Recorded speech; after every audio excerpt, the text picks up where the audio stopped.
fatty liver, tsaka high cholesterol. Very common po to. Marami sa atin meron nito, hindi lang natin alam. Okay? Ano yung mga early signs? Basta overweight tayo, nako, marami may fatty liver. May mga lugar, 30% ng tao may fatty liver. Bakit dumadami to? Bakit tumataba? Ito nababalot ng taba yung atay. Very important ang liver natin. Ang daming trabaho niyan. Kaya pag nabalot ng atay sa nabalot ng taba ang atay sa mga kinakain nating matataba, maraming problema. Sa dugo, sa manas, sa panghihina, marami po nagiging problema. Ito ang normal na atay, walang taba, ito yung may fatty liver, ayan o, nababalot. So may stage po yan. Pag healthy pa yung liver, syempre gusto natin healthy, normal yung function.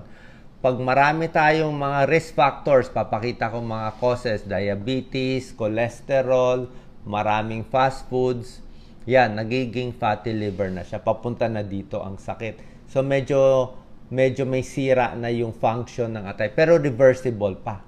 Pwede pa gumaling.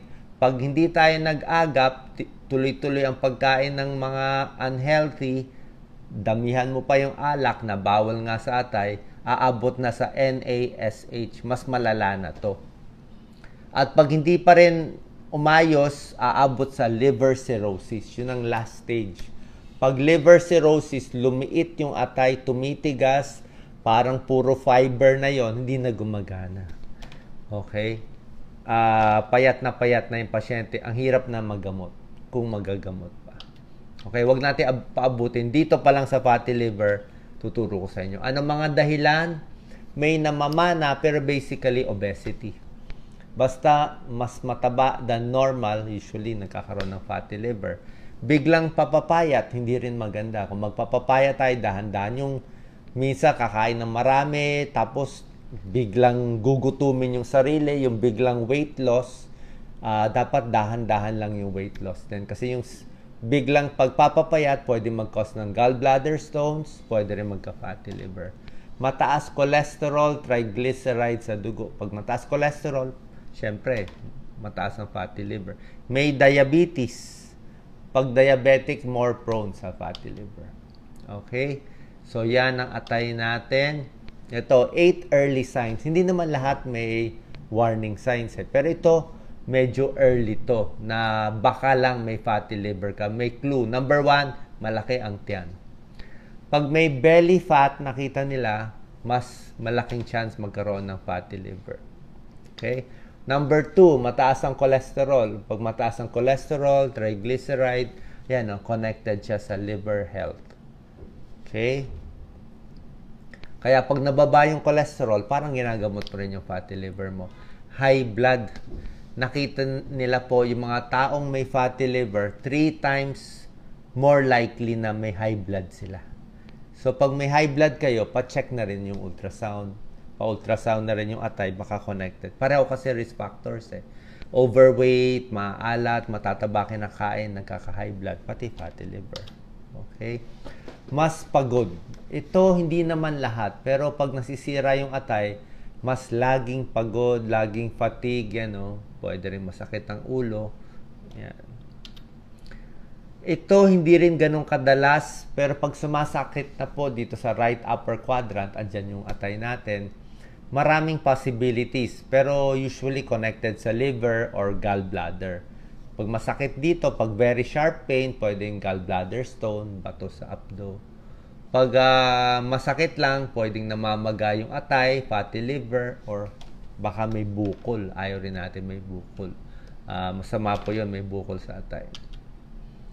Malakas kumain. Okay? May isang pag-aaral, pag nag-binge ka sa very oily, mga fast foods, nagugulo agad yung function ng liver mo.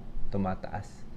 'Di ba? Kung napanood niyo yung Super Size Me, 'di ba dati may isang, I think, writer siya, sinubukan niya, araw-araw siya nag-fast foods.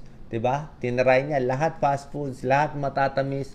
I think after 1-2 months, yung SGPT, SGOT niya, liver enzyme niya, lahat tumaas. Nasira yung atay. Ano? Laging gutom, laging naghahanap ng sugar, pwedeng isang sign na may sira din yung liver. spider veins, okay? Ito, nakikita to hindi lang sa fatty liver, more pa nga to sa liver cirrhosis or sa liver cancer. Minsan nasa muka, nasa dibdib, nasa tiyan, nasa balat natin, may makikita kayo parang spider na ugat-ugat. Pag diniin mo siya, nawawala yan, mawawala. Pero pag binitawan mo, babalik ulit. So, pwede nagbabara yung mga ugat, okay? So, nag-accumulate yung mga fats, hindi po maganda yan. Nangangati, makati kamay, makati ang katawan. Minsan kasi, pag naging fatty liver, or baka may problema sa gallbladder, nabablock yung bile. Ito yung kulay green na pangtunaw ng taba. So, pag nablock yung bile, nag-iipon sa katawan, kumakati. Okay, nangangati. So, ito yung mga early signs ng fatty liver. Pero syempre, pag umabot na sa liver cirrhosis, yung mas malala, iba na yon. Maninilaw na yon. Yung madilaw na yon. Tapos lumalaki na yung tiyan. Ascites, barado na. Yun, mas serious na yon. Tapos meron pang palmar erythema, namumula na yung kamay. More spider angioma, namamayat na. Yung pag nasugatan, hindi na gano'n nagbubuo yung dugo. So, iba po yon. Pinakita ko sa inyo, early signs, early warning signs na baka nag-uumpisa na masira yung atay. Gusto natin prevention eh. Diba? Paano makakaiwas? Ito yung mga babawasan natin. Puro fast foods tulad nga na sinabi ko sa inyo. Mahirap kumain ngayon. Very fatty, lahat prito. Anong test gagawin? Blood test and ultrasound para ma-diagnose. Blood test po, SGPT, SGOT. Ito lang dalawa. SGPT, more sa liver to. Ang normal, up to 40, up to 45. So, ito po, mataas siya, 76. Paglampas 100, baka fatty liver na yon, nababalot na ng taba yung atay. Meron ding result na more than 1,000. 1,000 ito. O, sa hepatitis po yun eh. Magang-maga yung atay. So, ito, pinapacheck natin. Ultrasound. Normal ultrasound. Ito, pag ganito itsura, makinis na siya, fatty liver. Pag lumiit na parang may mga fiber, yan, no? May mga puti-puti, cirrhotic. Dito magagamot pa, dito mahirap na magamot pag liver cirrhosis na. Dati, ang liver cirrhosis, alcoholic eh, di ba? Yan ang cause eh, malakas uminom ng alak. Ngayon, ang fatty liver na ngayon ang number 1 ayon sa isang doktor. Ito na number 1 cause ngayon na umabot sa liver cirrhosis.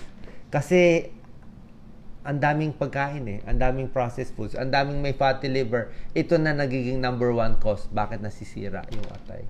Sa dami ng kumakain ng mga unhealthy. So, bawas sa fast foods, balanced diet, tama lang yung carbohydrates, tigil alak, avoid. Exercise regularly. Tapos yung gamot, pag-ingatan din po natin. Bawal din yung basta-basta inom ng gamot or supplement.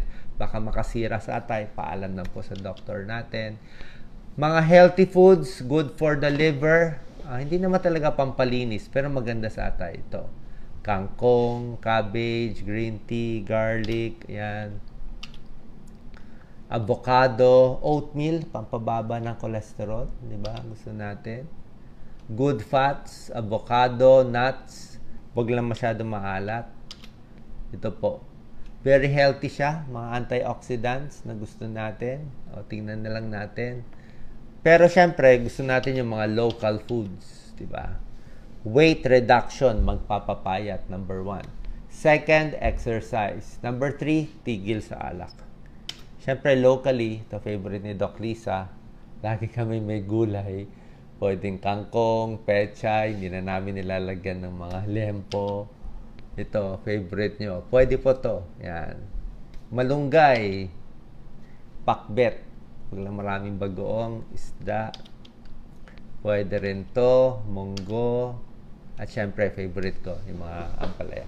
So, sana po nakatulong to.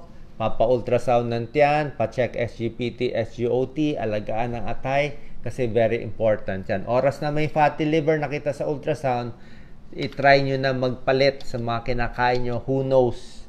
baka bumalik pa, maging normal pa ulit yung ating atay. God bless po.